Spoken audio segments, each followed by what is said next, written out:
Bowling Green, Kentucky.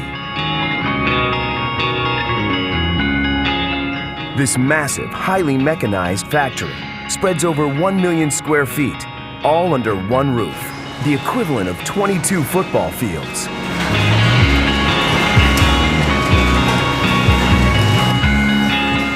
Here, up to 30,000 Corvettes are turned out each year. The process starts with the precision welding of each car's metal frame. The exterior panels that will attach to it are sprayed in the factory's paint shop. Frame and panels are united on the assembly line as the car takes shape. Hand-built by an efficiently organized army of workers. From the start of assembly to the finish, the Corvette travels on a network of conveyor systems stretching over 7 miles. The moving lines converge at the point where the car's pumped-up chassis and powertrain is merged with its fully trimmed-out body.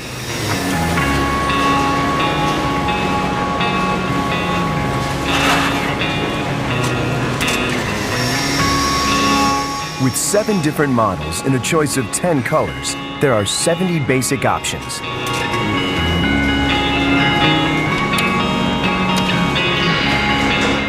But a whole host of other choices, such as interior trim, different leather seat colors, and wheel styles, mean that the permutations are almost endless. To build each Corvette, over 380 different suppliers provide over 2,000 separate parts. It is essential that each part is at the right place at the right time. It's a task of mind-boggling complexity that can only be achieved by a computerized system that sequences the delivery of each part to each specific workstation. The cars are not only built, but also tested on site, and roll out the factory doors ready to be driven away by the customer.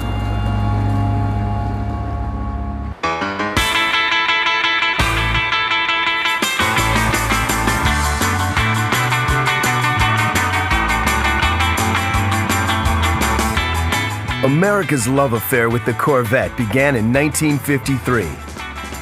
Chevrolet produced what was basically a concept car, a 2-seater sports coupe to rival what the Europeans had to offer at the time. It tapped into the daring post-war spirit of the age, incorporating a body made entirely of the very latest material, fiberglass. Although production was low, the design was an instant success. There was a lot of desire for a 2-seater sports car, and in a lot of ways Corvette created the American sports car culture. The first Corvettes were small and stylish, aimed at women as much as men. But by 1957, things had started to change.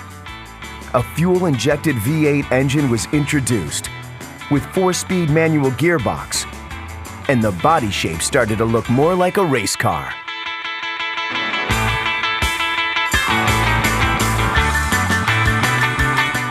The Corvette really has a special place in America, and movies, you know, the Route 66, the Corvette was always looked at as being the it car. It wanted to be something different. You know, when people buy a Corvette, they're buying more than just a car. In a lot of ways, they're buying into that legacy. The Corvette evolved over the years into a series of stylish models, such as the ever-popular Stingray and the more muscular, high-performance cars of the last 30 years. Over 1.5 million Corvettes have been built since the first model rolled out nearly 60 years ago.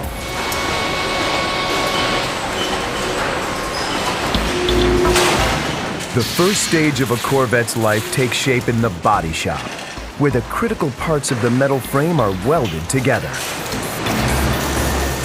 A dazzling array of sparks and flames light up the line as the 48 robots and a team of body shop workers perform a series of 1,500 welds to each car's frame.